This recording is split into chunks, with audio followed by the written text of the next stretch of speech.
Avant de plonger dans cette histoire incroyable, pensez à vous abonner à la chaîne et à activer la cloche. Ici, chaque récit a quelque chose à dire, et vous ne voudrez pas en manquer un seul.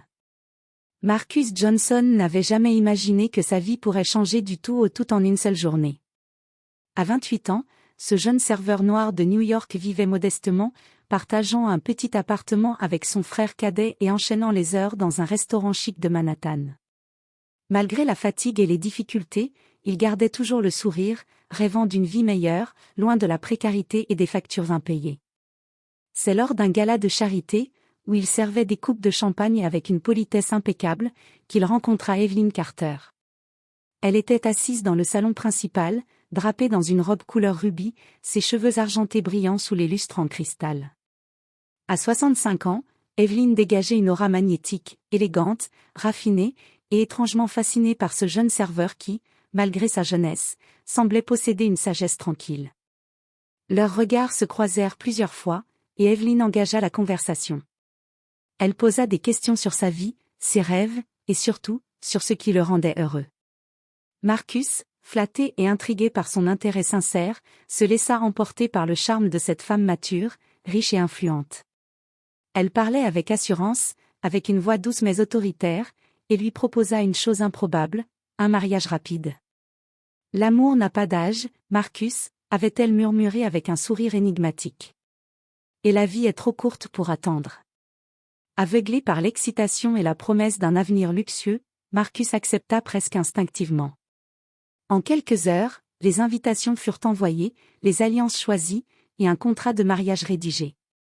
Il pensait que ce mariage serait la clé pour sortir de sa vie modeste et entrer dans un monde de confort et d'opportunités. Mais derrière le sourire d'Evelyn se cachait une ombre.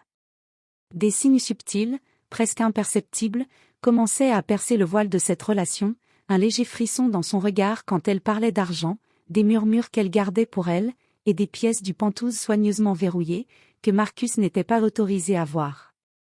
Ce que Marcus ignorait, c'est que cette union, qui semblait être une chance inespérée, était en réalité un piège minutieusement préparé. Dans les jours à venir, il découvrirait que l'apparente bonté et générosité d'Evelyn n'était qu'une façade, et que derrière ces riches rideaux de velours se cachait un secret capable de bouleverser sa vie à jamais. Les 7 premiers jours après le mariage furent un véritable conte de fées pour Marcus.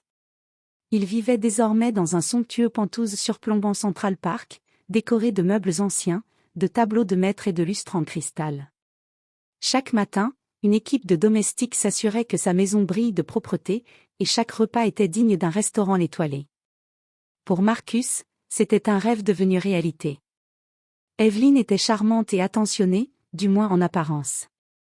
Elle insistait pour qu'il prenne soin de lui, qu'il se repose et qu'il profite de sa nouvelle vie. Mais Marcus commença à remarquer des détails qui le mettaient mal à l'aise.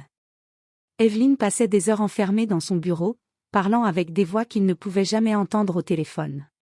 Certaines pièces du penthouse étaient strictement interdites, même pour lui. Les portes étaient verrouillées, et Evelyn répondait à toute question par un sourire énigmatique.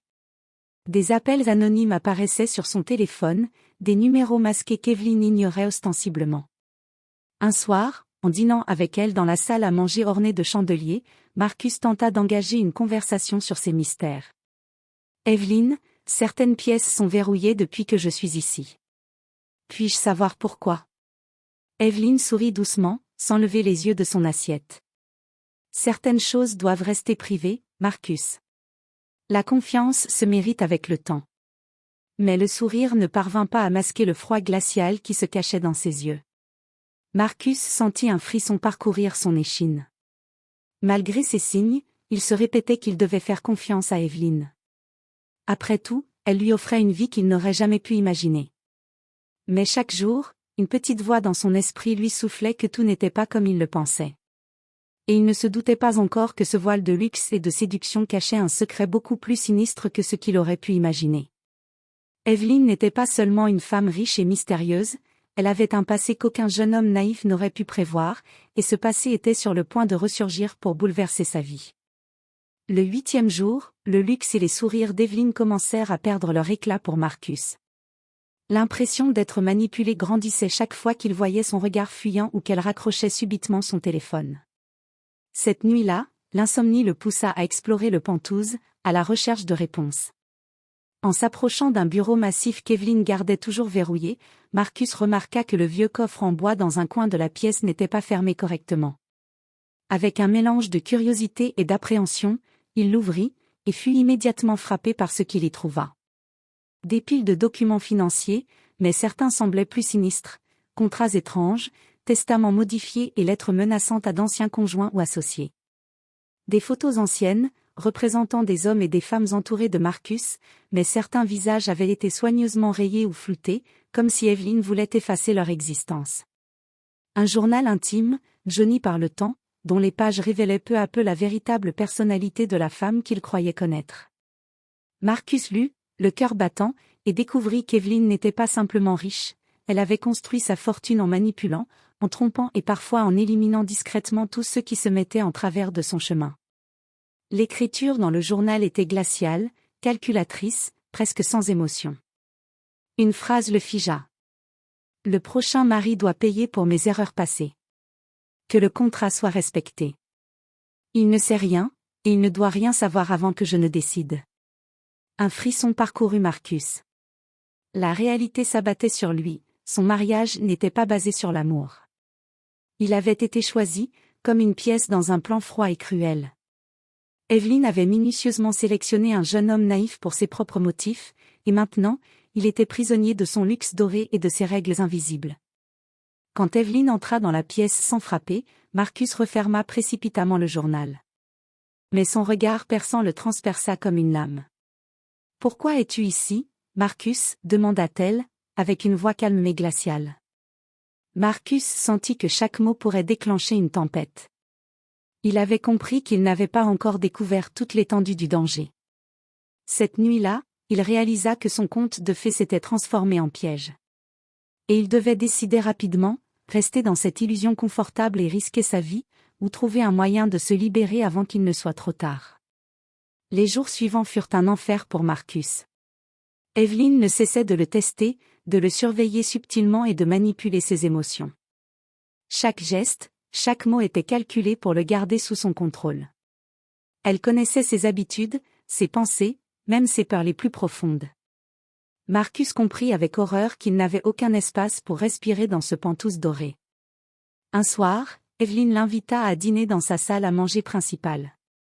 Les chandeliers scintillaient, la table était couverte de mets raffinés, mais l'atmosphère était glaciale. Marcus, rassemblant tout son courage, décida d'affronter Evelyn. « Evelyn, je sais ce que vous êtes vraiment », dit-il d'une voix tremblante mais ferme. « J'ai trouvé votre journal, vos documents, tout. Pourquoi moi? Pourquoi ce mariage ?» Evelyn éclata d'un rire sec et cruel. Ses yeux brillaient d'une lueur inquiétante. « Oh, Marcus, tu crois vraiment que c'était par hasard ?» murmura-t-elle. « Tout est calculé depuis des années. Je choisis mes partenaires comme je choisis mes investissements, avec soin, précision, et contrôle total. » Elle se leva lentement, s'approcha de lui, et posa une main glaciale sur son épaule. « Si tu t'avises de me trahir ?» dit-elle, la voix devenue menaçante, « tout ce que tu as vu peut être retourné contre toi. Caméra, témoins, contrat, tu pourrais te retrouver accusé de vol, de fraude, même de tentative de manipulation. Tu n'as rien. Et je le sais. » Marcus sentit la panique l'envahir, mais il refusa de céder. Il savait qu'Evelyn avait sous-estimé quelque chose de vital, sa détermination et son intelligence. Chaque menace, chaque manipulation, il la prenait comme un défi. Cette nuit-là, il resta éveillé, élaborant son plan. Il devait agir avec prudence, collecter encore plus de preuves, contacter les bonnes personnes et préparer sa revanche. Il ne s'agissait plus seulement de protéger sa liberté, il s'agissait de survivre et de révéler la vérité au grand jour. Marcus comprit enfin que le luxe et la sécurité qu'Evelyn lui avait offerts n'étaient qu'un piège brillant. Mais il avait désormais un objectif clair, déjouer cette femme qui pensait pouvoir tout contrôler et reprendre sa vie en main. Marcus savait qu'il ne pouvait plus attendre. Chaque jour passé aux côtés d'Evelyn était un risque. Mais cette fois, il n'allait pas être une victime. Il avait pris soin de collecter des preuves, photos, documents, enregistrements discrets et extraits du journal d'Evelyn. Chaque élément confirmait ses crimes, et maintenant, il était prêt à agir. Le matin du 10e jour, il invita Evelyn à un petit déjeuner, pour célébrer leur union. Elle entra dans la salle à manger, souriante mais méfiante, comme si elle sentait déjà le danger approcher. Marcus posa calmement une tablette devant elle. Sur l'écran, défilaient des documents, des preuves et des extraits du journal. Evelyn pâlit légèrement, mais son arrogance ne la quitta pas. « Marcus, qu'est-ce que... » balbutia-t-elle. « J'ai tout vu, Evelyn, » dit Marcus avec une fermeté glaciale. « Tes manipulations, tes menaces, tes crimes, tout est documenté. Et cette fois, tu ne pourras pas me faire taire. » Evelyn tenta de riposter avec ses menaces habituelles, témoins, contrats falsifiés, caméras, mais Marcus avait anticipé chaque mouvement. Il avait déjà envoyé des copies de toutes les preuves à un avocat spécialisé et aux autorités. Tout était entre leurs mains. Quelques heures plus tard, la police fit irruption dans le Penthouse. Evelyn fut arrêtée sur le champ, ses crimes révélés au grand jour. Les médias s'emparèrent de l'affaire, escroquerie, manipulation financière et menaces contre ses conjoints précédents. Son empire s'écroulait en quelques heures. Pour Marcus, ce fut un mélange de soulagement et de fierté. Il avait non seulement survécu à l'une des expériences les plus terrifiantes de sa vie, mais il avait également retourné la situation contre celle qui pensait pouvoir tout contrôler. Dans les semaines qui suivirent, il devint un symbole de courage et de résilience. Il utilisa cette expérience pour aider d'autres personnes à se protéger des manipulateurs et des prédateurs, prouvant que même face à la trahison et à la tromperie, la vérité et la détermination pouvaient triompher. Marcus comprit enfin que l'amour véritable ne se mesurait pas à l'argent ou à l'âge. La richesse et le luxe peuvent masquer bien des secrets, mais ils ne peuvent jamais remplacer la dignité et le courage. Et lui, désormais libre, était prêt à reconstruire sa vie, plus fort et plus vigilant que jamais.